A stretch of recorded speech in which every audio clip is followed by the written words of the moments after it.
The International Association for Near-Death Studies presents NDE Radio, a weekly exploration of near-death experiences and similar encounters with the other side. Now, here's your host, Lee Witting. Welcome to NDE Radio, brought to you by IANDS, the International Association for Near-Death Studies.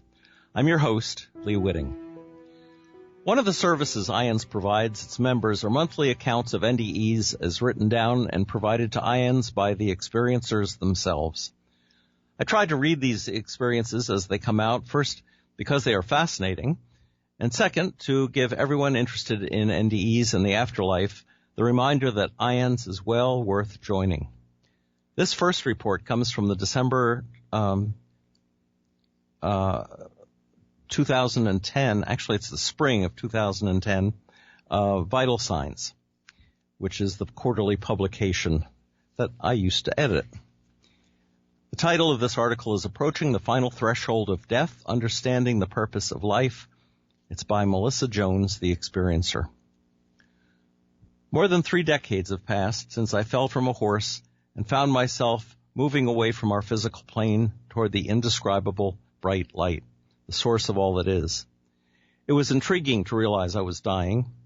I was without a body, but could observe consciousness no longer in physical form. I was leaving a dense atmosphere, mass, and clouded awareness to move into the light, weightlessness, and clarity. My sense of the physical would begin to fade, and I understood I was crossing a threshold. Then I became aware of the light, the source of all that was, is, and ever will be. I was joyful to become one with it. However, I was stopped before I was able to return to the source. It was not my time to go home. I did not want to return to this physical world. I did not know what to share about my experience and feelings or how to do it. Years later, after talking with a Muslim friend, I was able to write about my experience. I explained how my experience provided a perspective on the reason we live in the physical world. My friend said my words reminded him of writings from the prophets, those seen as messengers charged to remind people of their earthly duties. To help my writing, I developed a heuristic research project that explored the question, what is the experience of reaching the final threshold of death and not being able to cross over? The following terms evolved from that work as I searched my memories. All being. The all being is the sum of all matter, energy, and all forms of consciousness that exist or have the potential to exist within the perpetual system that contains and oversees them. Approaching death. A process that starts with leaving the physical form, crosses various thresholds, and ends at the source. Beyond this final threshold is what we humans call death. Once across the final threshold, a being cannot return to the physical body or to the life form it left. The reverse is approaching physical existence, where a point of light coming from the source to a physical plane crosses thresholds to come into a physical form. Home, source, light. They are interchangeable. Home holds all energy and all forms of consciousness not in use on a physical plane or moving between the source and a physical plane. The source provides energy for the life forces of all beings or life forms, and it receives returning energy, which was sent out and any additional energy generated, original consciousness and physical life memory. Original consciousness. A different consciousness from what we know on our physical plane. This form is usually not available to a being or life form in a physical body. Original consciousness accompanies each point of light as it leaves the source, and it shuts down at the veil until the point leaves the physical plane to return to the source. Original consciousness supports any point that has not yet returned into a physical body, that is, approaching physical existence, or that has left a physical body, that is, approaching death. It is a guide to and from the source, reminding about the function and purpose of the point itself, and information about the perpetual system. Physical life memory.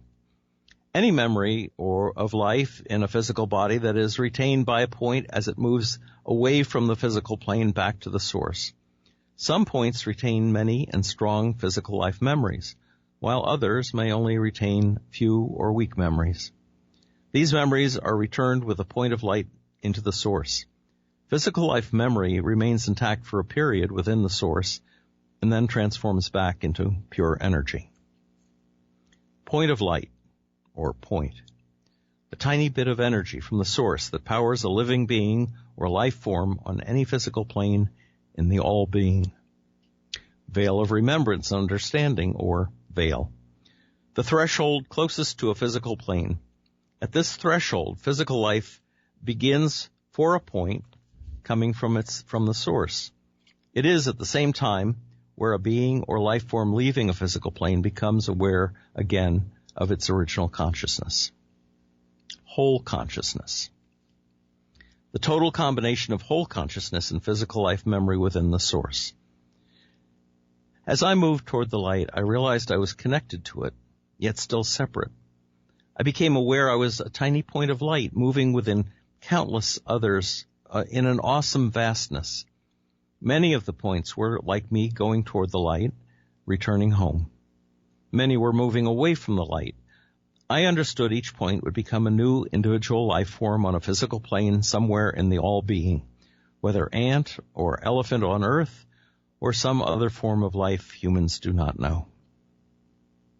Many points flowed serenely on each fine strand which glowed yet had no mass. Countless strands stretched across the vastness. The simplicity and elegance of the entire system was clear.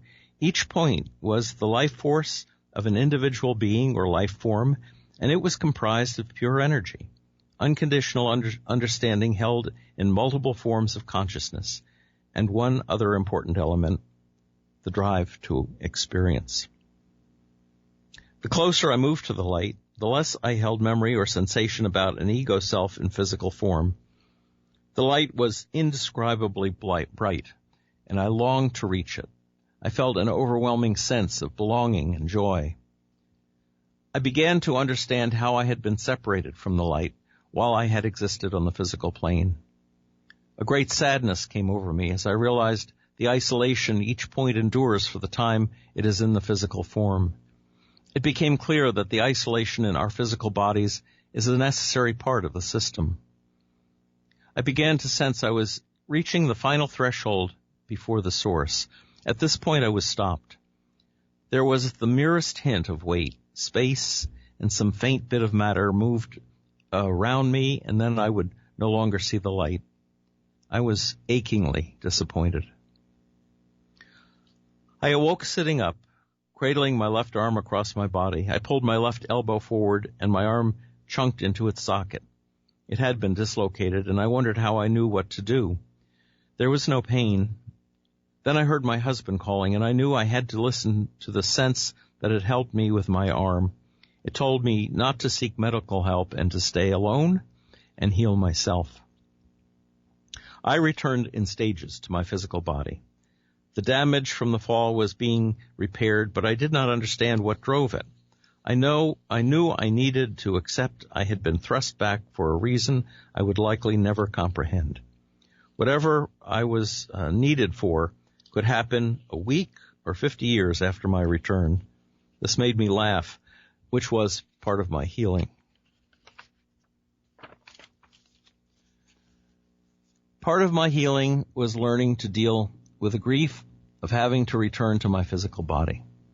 I had the experience that original consciousness reappeared to me after I left my body and passed the first threshold toward death. This consciousness served as a guide to remind me about my relationship to the source. It accompanied me across the thresholds where I gradually shed my persona and physical consciousness. Original consciousness helped me understand I contain a tiny bit of the source, which makes me alive. Being reminded I am connected to the source in this way helped me to find the strength to remain in this physical world, although there are still times when I long for home. Understanding how I am connected to the source led to a significant realization. Being in a physical body is not just about isolation from the source. It is also about friction, restriction, and tension. Our bodies, instincts, and minds exist to help create and realize thoughts, feelings, and actions on our physical plane. Our bodies are designed to fully encounter and engage with the existence we call living, whether physical, mental, spiritual, or emotional, tangible or intangible. I learned that all life forms are part of a perpetual system of energy transfer between the source and all physical planes in the all-being. Each point carries a tiny bit of the source as the energy needed to propel itself and through the veil and live in a physical form for a time. For humans, this veil is the threshold where life starts, coming onto the physical plane from the source, and where death is seen to occur for a point leaving the physical plane to go back to the source. I understood the ideal is for each returning point to bring back to the source a little more energy than it takes when it goes out to be in physical form for a time. The point and the physical body together are potential to create and store added energy beyond what the point brought from the source. Ideally, each point will serve as a generator and a collector, where living means experiencing deeply and fully and making choices that may serve to create additional energy. The physical body is a place to store the added energy. I sense the system is capable of being in steady state or in growth, depending upon the amounts of added energy returned by the points. Experience has a very particular meaning. One, being willing to touch and feel everything in the physical plane to the fullest extent possible, not holding back on any opportunity to experience to the maximum level. 2, loving completely without the need to be known or loved back. 3, being fully open to any possibility, any nuance, any idea that may allow the physical self to feel as much as it is possible to feel in the physical body. The nature of the feeling does not matter, but the full depth and breadth of it does. I learned that all points take back added energy. It was clear that no point loses the energy it starts with. The system does not work in that fashion. However, some points come into physical forms that do not have the capacity to experience in ways that generate added energy. Additional energy coming back to the source makes possible the creation of more points of light.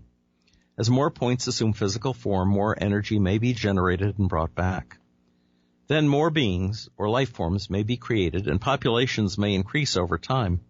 I did not learn whether all populations increase and therefore the energy within the whole system increases, or whether the actual amount of energy stays the same while some populations decrease and others increase. Finally, I came to know that each point carries 2 forms of consciousness. Original consciousness reactivates when a point leaves its physical form and crosses the first threshold, returning to the source. It always retains its form.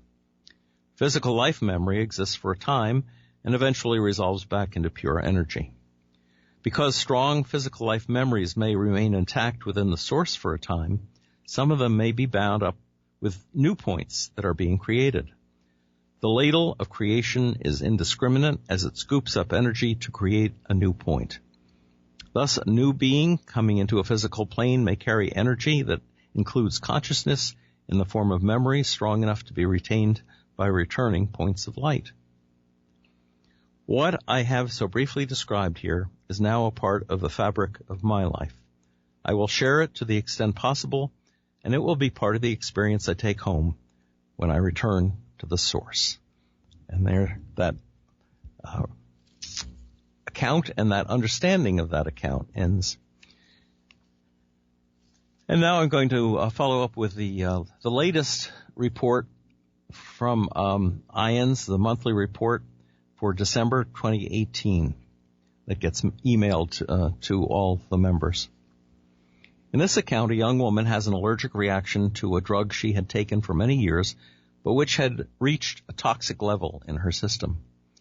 After suffering seizures and being hospitalized, she went into a coma. During her time in the coma, she remembers leaving her body and hanging out in a void where she saw no light but felt a powerful sense of peace and love. She later learned that her identical twin sister visited her during the coma and had a vision of her with light behind her. Her twin also reported that she had communicated that she would be okay. Sure enough, she did wake up, which the doctors considered a miracle, and was eventually able to recover fully. She goes on to share some of her challenges since that experience, the sensitivity, some depression and anxiety, a sense of purpose without certainty as to what it is, medical intuitive abilities eventually being helped by her guides, and the spirit world while always having access to that sense of peace and love. And here's the where the story begins.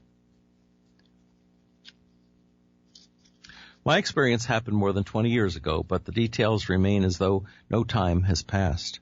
My twin identical sister and I were 2 months premature and as such suffered from severe asthma. I took a medication for my asthma, and somehow at age 19, it reached a toxic level in my system. Doctors were not able to identify the reason for it, but the toxicity is the source of my NDE. Here's my story. It was an unusually hot day for June in Minnesota, and I had spent time in the sun before joining a friend for lunch. We went out to a restaurant and ordered our meals when I started to feel sick. I felt feverish, my hands began to tremble, and I felt nauseated. Our food arrived, but my symptoms increased so much that I wasn't able to eat. I asked my friend to take me home, and on the way we had to pull over because I had to vomit. Having been out in the sun, I thought it might be related. We arrived at my home, and my mom, upon seeing me, called the hospital emergency room for advice. They treated it like heat stroke and instructed my mom to have me take a cool bath, which seemed to help. I was exhausted, so I went to my room to sleep. What happened next is difficult to put into words. I felt as though I was in a timeless place. I felt incredibly peaceful and surrounded by an essence that was beyond love as we know it in human form. Then chaos. I was being taken to the hospital by ambulance. I would learn later that my twin sister was awoken by a gurgling sound coming from me. I was having a seizure. My back was arched, head drawn back, rigid, with mucus coming out of the sides of my mouth, gasping for air. Then I apparently choked on mucus, stopped breathing, and turned bluish gray. Somehow my sister had the wherewithal to administer the Heimlich maneuver to dislodge the mucus. Upon dislodging the mucus, I inhaled deeply and continued seizing. My sister yelled to my mom, who called 911, and off I went to the hospital. I don't recall much of the seizing, just the next phase of things. Apparently it was difficult to control the seizures. My heart rate and blood pressure were dangerously high, causing me to go into cardiac arrest. I entered back into the timeless, love-filled void. They shocked my heart and obtained a pulse, but my blood pressure and heart rate dropped to dangerously low levels. I slipped into a coma for 3.5 days. I was in the cardiac intensive care unit, and I remembered leaving my body. I felt like a light, buoyant ball of energy. I was in the corner of my room looking diagonally down at my body. I recall thinking about how strange my body looked, just lying there, hooked up to all the machines. It didn't look like me. At one point, my supervisor, I worked at the hospital where I was being cared for, came in to see me. She gasped and covered her mouth at the sight of my lifeless body. I wanted to comfort her, but she couldn't hear me and ran out of the room. I'm not sure what happened next. I just remember being in what I can best describe as that timeless, expansive void. It was as though I was hanging out there. It was incredibly peaceful, and although I didn't see a light, I felt the energy of love, a powerful, amazing sense of peace and love. That image/sensation comes into full view as I type. I didn't want to leave it, and yet somehow I knew I couldn't stay either. I had no sense of time. I learned later that my sister had laid her head on my chest on what would be the last day of the coma. She shared with me that suddenly she saw an image of me in full hospital garb and equipment with bright light behind me. Apparently, I said, "Don't worry, I'm going to be okay. I have a lot to tell you." I don't recall communicating with her, but I'm exploring hypnosis to see if I can retrieve more of that, of my experience. At that point, she sprung up and ran to tell my family that I was going to be okay. I came out of the coma shortly thereafter. Waking up. Because of all the IVs and various lines going into me, I was medically paralyzed, and my hands were restrained at the wrist to prevent me from pulling out equipment, central lines. I recall hearing what I refer to as the echo in my head, meaningless words bouncing around in my head. Quote, "Mary Jo, if you can hear and understand me, squeeze my hand," unquote. I could feel my chest rising and falling on its own. I was on a ventilator. I couldn't move my body, and yet somehow I managed to squeeze the hand as requested. I opened my eyes to see a woman crying. I eventually realized it was my mom, but it was a few hours before I would recognize it was her. I was incredibly confused. Balloons and cards surrounded me. The colors, sounds, and smells were overwhelming, as were the emotions of those around me. I didn't understand what was happening, and my body ached terribly. It was surreal. I was discharged after a couple of weeks of speech, physical and occupational therapy. Amazingly, I walked out with no damage to my heart. I was aphasic, but the seizing didn't cause a permanent brain damage. I experienced a full recovery. The toxicity of the medication was lethal, sending enzyme levels sky high, and though my muscles were sore, there wasn't any permanent damage to them either. My doctor would later tell me there was nothing they could have done to save me, that something intervened, and that was a miracle that I had survived. She said that because of that, I had a purpose in this life. I went home feeling lonely, angry, confused, and unsure of what my mission was or what had happened. However, I did go on to study speech pathology, which subsequently led me to my current career as a sign language interpreter. I had a deep desire to serve and help others heal as I had. There wasn't any follow-up, so I mostly kept my experience to myself. 2 decades would pass before I would finally tell my story. The sense of peace and love has always stayed with me, but I was so open that I suffered from depression and at times anxiety. I wanted to return to that peaceful place, and yet I also had this deep sense of knowing I needed to fulfill my experience on earth. I became extremely sensitive. I experienced what I referred to as movies that showed me what people are going through, especially in terms of healing. I learned quickly that telling people what I saw wasn't a good idea. It just upset them, so I kept what I saw to myself. Eventually, I would learn to manage what I was seeing by working with my guides in the spirit world. I remain very sensitive, so much so that if I don't keep it in check, my productivity at work and in life is impacted. I can feel easily drained and tired. My experience has continued to unfold. Meditation, Reiki, and exercise help, as does talking to like-minded spiritual friends. It is as though I'm being shown bits and pieces of what happened and what I need to know to carry out my mission here. I have a deep sense of a mission, just not a clear sense of what it is. Well, I did go on to obtain a master's degree in negotiation, conflict resolution, and peace building. Peace building feels very much in line with my mission, but I'm not sure of exactly what to do. I trust things will continue to unfold, though. And so onward I go. Thank you for the opportunity to share my story. It is helpful and healing to have a platform to share it on. And that is in part what IANDS does for folks, is to offer that platform. Well, tomorrow is Christmas, and I thought I would read a Christmas poem from my old friend Dr. Doggerel. 'Twas a Night Before Christmas by Dr. Doggerel. 'Twas a night before Christmas, and all through the land the bad little children were way out of hand. Mortgage debtors were hung out to dry without care, and stocks were inflated for a ones to ensnare. Politicians were nestled all snug in their beds while lobbyist dollar signs danced in their heads. And Ma with the remote and I and the cat had just addled our brains with more TV claptrap. When up on the roof there arose such loud clatter, I arose from my bed to eavesdrop on the matter.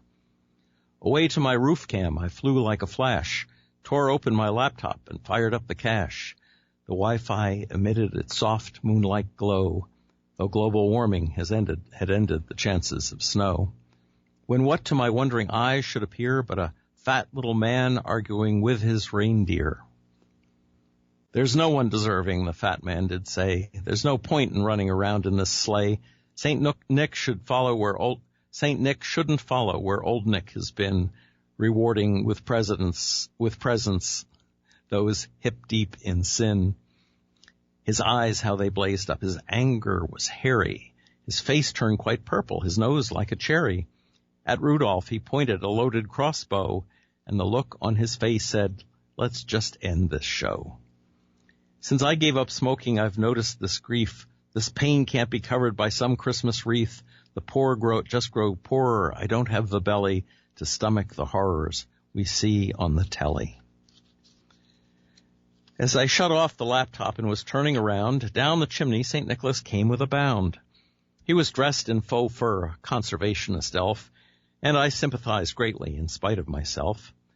A whole bunch of stuff he had flung on his back, and he looked like a Walmart's just opening his sack. The tear in his eye and the twist of his head soon gave me to know there was much yet to dread. For suddenly he was a ghost out of Scrooge, saying, "I'm not here to paint the world's wounds up with rouge." "Oh, Santa," I cried, "this can't be the answer. What about Rudolph and Dancer and Prancer?" "A nice thought," the ghost said, "but that was pretend. The world's in big trouble and nearing its end. I'm not here to frighten. I'm here as a friend. Consider the death and destruction in Haiti. Consider the health of Americans weighty from junk food and sodas and pollution diseases, the greed of the wealthy doing what pleases themselves and them only while others go begging, and politicos crumble from lobbyists egging them on to supporting the corporate agenda, while the black man and brown man can't even defend a job or a home from the third world incursions. Our factories shipped off to some offshore diversions. And then there are wars in various places, Afghanistan, Pakistan, Iraq, while the faces of suffering are there in uncountable numbers. Satan's own war machine round the world lumbers to kill and to maim, while reporters embedded don't publish the truth since they are indebted to the companies who profit by war's great decree. You've got to kill now if you want to be free.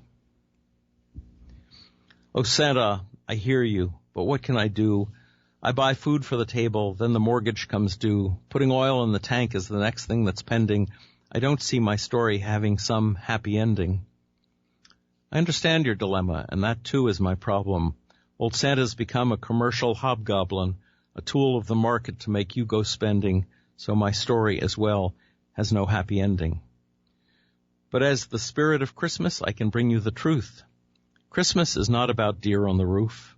The night is for Jesus as he lies in the manger. The shepherds and angels all greet the young Savior with songs filled with wonder and hope and true love, the love that's eternal, God's grace like a dove, announced Jesus to Mary, the mystery unfolded, and the promise fulfilled so that we might behold it. I'm not worthy, I stated, of that Christmas present. Of course not, said Santa, but that does not end it.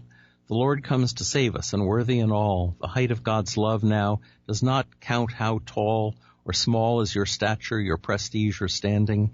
He asks for your love. Is that so demanding from a God who would send his pure child to a cross? Just kneel here and pray now. You'll no longer feel lost, and Santa will join you as we kneel by the manger. Jesus loves us both dearly. He welcomes the stranger. And in this very gesture, the healing took place, for in this newborn child I was seeing God's face. Hold this moment forever. Press it close to your heart. And from Christmas, true Christmas, you never will part. Dr. Doggerel. Well, thanks for listening. If listeners would like to hear this show again or any of our past shows, just go to our website at nderadio.org and hit the past shows button. And for information about IANDS, just go to that website at IANDS.org. And be with us again next Monday, 11 a.m. Eastern, for more NDE Radio. This is your host, Lee Witting, saying thanks for listening.